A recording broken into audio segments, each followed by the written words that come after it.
ബിസ്മില്ലാഹിർറഹ്മാനിർറഹീം. ഇമാം ഗസാലി റഹ്മത്തുള്ളാഹി തആല അലൈഹി അദ്ദേഹത്തിന്റെ ഇഹ്യാ ഉലൂമീൻ എന്ന ഗ്രന്ഥത്തിൽ നമുക്കേറെ ഗുണപാഠമുള്ള ഒരു സംഭവം ഉദ്ധരിക്കുന്നു. പൂർവികനായൊരു പ്രവാചകൻ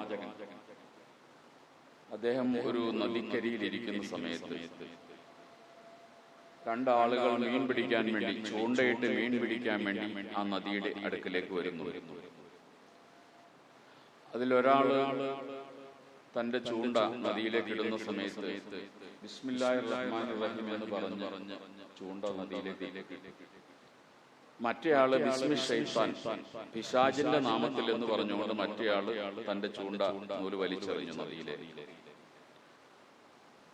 ബിസ്മി ചൊല്ലി ചൂണ്ട എറിഞ്ഞ ആൾക്ക് ഒന്നും കിട്ടിയില്ല. എന്നാൽ ബിസ്മി ശൈത്താൻ എന്ന് പറഞ്ഞ പിശാചിന്റെ നാമം ഉച്ചരിച്ച് ചൂണ്ട എറിഞ്ഞ ആൾക്ക് ആദ്യ എടുത്തത്തിൽ തന്നെ നന്നായിട്ട് മത്സ്യം കിട്ടുകയും ചെയ്തു. ഈ കാഴ്ച പ്രവാചകൻ കണ്ടുകൊണ്ടിരിക്കുകയാണ്. ഇവർ രണ്ടുപേരും കുറെ നേരം ഇങ്ങനെ ശ്രമിച്ചു.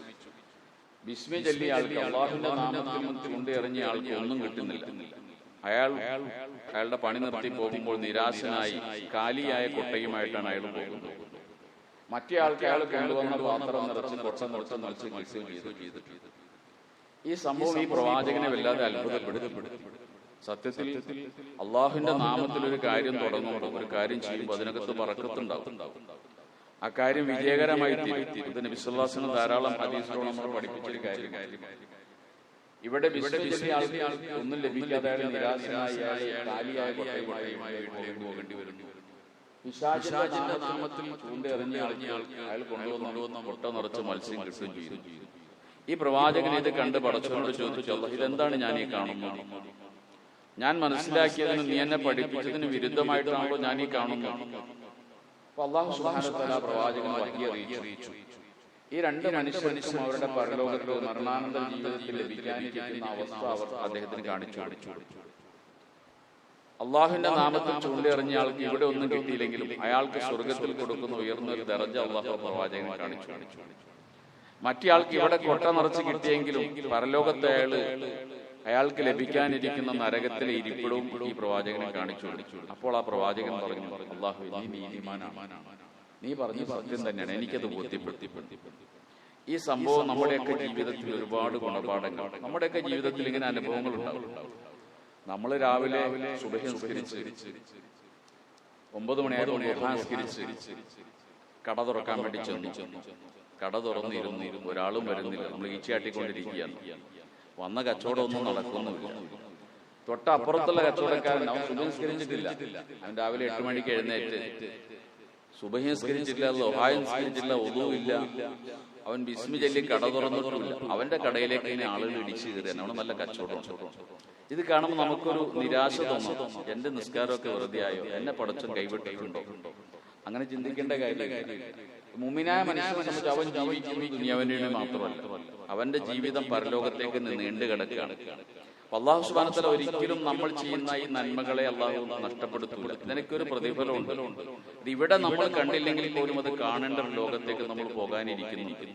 മറ്റേ കച്ചവടക്കാരനെ സംബന്ധിച്ചിടത്തോളം അല്ലാഹു തആല അവൻ ഇവിടെ കൊടുക്കുന്നുണ്ട്, പക്ഷെ അവന്റെ പരലോക ജീവിതത്തിൽ അവൻ ഇത് ഉണ്ടായിക്കൊള്ളുന്നില്ല. കാരണം അല്ലാഹു പറഞ്ഞ നിബന്ധന അവൻ പാലിച്ചിട്ടില്ല. ശുദ്ധ ഖുർആൻ സൂറത്തു ത്വാഹയിൽ 2 ആയത്ത്, വലാ തമത്തന്ന ഐനൈക ഇലാ മാ മത്തഅനാ ബിഹി സഹറത്തുൽ ഹയാത്തിദ് ദുനിയ ലിനഫ്തിനഹും ഫീഹി. ഞാൻ മറ്റുള്ളവർക്ക് നൽകിയിരിക്കുന്ന ദുനിയാവിന്റെ ആഡംബരങ്ങളും സൗകര്യങ്ങളും അതിലേക്ക് നീ കണ്ണുയർത്തി നോക്കണ്ട. മറ്റുള്ളവരുടെ ലാഭവും അവരുടെ വിജയവും നോക്കിക്കണ്ട, അങ്ങോട്ടും നോക്കണ്ട. അതും നോക്കാൻ നിന്നാ നടക്കില്ല. ഞാനത് അവർക്ക് കൊടുത്തിരിക്കുന്ന പരീക്ഷിക്കാൻ വേണ്ടി മാത്രമാണ്. അല്ലാഹു നിനക്ക് തന്ന റിസ്ക് ഉണ്ടല്ലോ, അതാണ് ഖൈർ. അത് കുറച്ചുള്ളെങ്കിലും അത് ഖൈറാണ് നിനക്ക്. പരലോകമാണ് എന്നു നിലനിൽക്കുന്നത്, അതാണ് ഏറ്റവും ഉത്തമമായിട്ടുള്ളത്. അതുകൊണ്ട് മറ്റുള്ളവരുടെ നോക്കാൻ നിന്നാൽ ഒരാൾക്ക് കുറച്ച് സാമ്പത്തിക വിശാലത അല്ലാഹു കൊടുത്തിട്ടുണ്ട്, അതിനേക്കാൾ വിശാലത കൊടുത്ത മറ്റൊരാളുണ്ട്. ഒരുപാട് കോടീശ്വരന്മാരുണ്ടാകുമ്പോൾ നമുക്ക് കിട്ടിയതിലേക്ക് നമ്മൾ നോക്കി അതിൽ സംതൃപ്തി അടഞ്ഞ് അത് പടച്ചോൻ തന്ന അള്ളാഹു പൊരുത്തപ്പെട്ട റിസ്കാണെന്ന് മനസ്സിലാക്കി കഴിഞ്ഞാൽ നമുക്ക് ഖനാഅത്ത്, മാനസിക തൃപ്തി ഉണ്ടായിത്തീരും. അള്ളാഹു ആ നിലയ്ക്ക് നമ്മളെ കബൂൽ ചെയ്യുമാറാകട്ടെ. തന്നതിൽ തൃപ്തിപ്പെടാനും അതുകൊണ്ട് തൃപ്തിപ്പെട്ട് ജീവിക്കാനും അള്ളാഹു നമ്മെ അനുഗ്രഹിക്കുമാറാകട്ടെ. ആഖിറത്തിൽ അള്ളാഹു നമ്മളെ എല്ലാവരെയും വിജയിപ്പിക്കുമാറാകട്ടെ. സുബ്ഹാനല്ലാഹി വബിഹംദിഹി സുബ്ഹാനക്കല്ലാഹി വബിഹംദിഹി അഷ്ഹദു അല്ലാ ഇലാഹ ഇല്ലാ അൻത അസ്തഗ്ഫിറുക വഅതുബു ഇലൈക്.